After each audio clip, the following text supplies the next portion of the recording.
Salam sejahtera dan selamat datang sekali lagi ke channel ini Current Sphere MY. Jika prinsip keadilan tergelincir, yang runtuh bukan sekadar reputasi seorang tokoh tetapi keyakinan seluruh rakyat terhadap institusi negara. Dalam isu siasatan rasuah melibatkan bekas Menteri Ekonomi, kuasa undang-undang dan kredibiliti badan penguat kuasa kini menjadi taruhan. Persoalannya, adakah kita benar-benar mempertahankan ketelusan atau sekadar memilih siapa yang mau kita percaya? Perdana Menteri Anwar Ibrahim tampil menggesa supaya proses sewajarnya dihormati dalam siasatan terhadap Rafizi Ramli. Beliau menegaskan bahawa sesiapapun tanpa mengira kedudukan mestilah disiasat secara telus dan terbuka jika ada dakwaan salah laku. Jangan hukum sebelum siasatan selesai. Jangan jatuhkan vonis di mahkamah media. Itu adalah mesejnya. Secara prinsip kenyataan itu memang tepat. Negara hukum tidak boleh tunduk kepada sentimen semata-mata. Tuduhan bukan bukti, persepsi bukan keputusan mahkamah. Namun dalam politik, realitinya tidak pernah sesederhana ungkapan moral. Kontroversi ini tercetus apabila Suruhanjaya Pencegahan Rasuah Malaysia menjalankan siasatan terhadap Rafizi berhubung dengan dua perkara. Yang pertama, dakwaan berkaitan perjanjian kerajaan dengan syarikat semikonduktor Britain, ARM Holdings, yang dikatakan melibatkan kelulusan dipercepatkan dan kerugian mencecah 1.1 bilion ringgit. Dan yang kedua, projek tenaga solar berskala besar oleh UEM Lestra bernilai 2.5 bilion ringgit.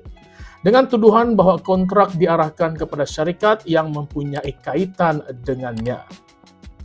Rafizi menafikan semua dakwaan tersebut. Beliau menyifatkannya sebagai dibesar-besarkan dan bermotifkan politik. Malah beliau mendakwa siasatan itu berlaku selepas beliau menggesa Ketua Pesuruhjaya SPRM Azam Baki direhatkan sementara susulan laporan Bloomberg. Tapi bagi Rafizi, masa siasatan itu sendiri menimbulkan persoalan. Nah, dan disinilah naratif menjadi rumit. Anwar menyeru agar semua dakwaan disiasat dengan adil, termasuklah terhadap kerajaan sendiri. Itu komitmen yang besar, tetapi rakyat juga berhak bertanya, adakah sistem benar-benar bebas daripada pengaruh kuasa politik? Atau adakah kita sekadar menyaksikan pertembungan dalaman yang kini meletup di ruang awam? Lebih menarik lagi, Rafizi menegaskan bahawa tiada rampasan wang ratusan juta, tiada juga jongkong emas, dan tiada bukti luar biasa seperti yang sering digembar-gemburkan dalam kes rasuah yang lain. Beliau mempersoalkan mengapa maklumat mengenai siasatan begitu cepat tersebar dan dijadikan bahan kecaman. Dalam arti kata lain, beliau membayangkan wujudnya cubaan membentuk persepsi sebelum fakta dibentangkan di mahkamah. Perdana Menteri pula mengingatkan agar bulan Ramadan ini tidak dicemari dengan tuduh-menuduh. Seruan itu bersifat moral dan spiritual. Namun, persoalan awam tidak mengenal musim.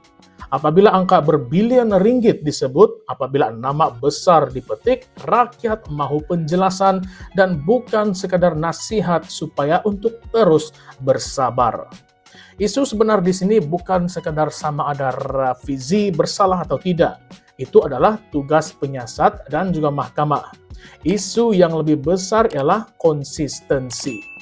Jika prinsipnya ialah siasat dengan bukti, dakwa jika bersalah, maka prinsip itu mesti terpakai kepada semua, kawan atau lawan, tokoh lama atau yang baru dalam kerajaan maupun di luar kerajaan. Anwar juga berkata negara akan lebih teratur jika setiap dakwaan disokong dengan bukti dan disiasat secara telus. Memang betul, tetapi ketelusan bukan hanya pada hasil akhir, ia juga pada proses. Ketelusan bermaksud rakyat dapat melihat bahawa tiada pilih kasih, tiada pendakwaan terpilih, tiada kebal politik. Dalam suasana politik Malaysia yang syarat sejarah, perebutan kuasa dan persepsi manipulatif, setiap siasatan terhadap figura utama pastinya mengundang syakwa sangka. Itu adalah hakikat yang tidak boleh dinafikan. Justru, Cabaran terbesar kerajaan hari ini bukan sekadar membersihkan nama individu, tetapi memulihkan kepercayaan bahwa institusi berfungsi tanpa arahan tersembunyi. Kita tidak boleh menghukum sebelum mahkamah membuat keputusan, tetapi kita juga tidak boleh menutup ruang perbahasan awam atas nama ketertiban. Demokrasi menuntut keseimbangan antara sabar menunggu fakta dan berani mempersoalkan kuasa. Jadi kawan-kawan, akhirnya persoalan yang perlu kita renungkan bukanlah hanya tentang nasib seorang ahli politik, tetapi tentang sistem yang mengadili mereka. Apabila siasatan menyentuh tokoh penting dalam kerajaan, adakah kita benar-benar menyaksikan kedaulatan undang-undang yang bebas, atau sekadar episode baru dalam permainan kuasa yang lebih besar? Jadi, kawan-kawan, apa kata Anda?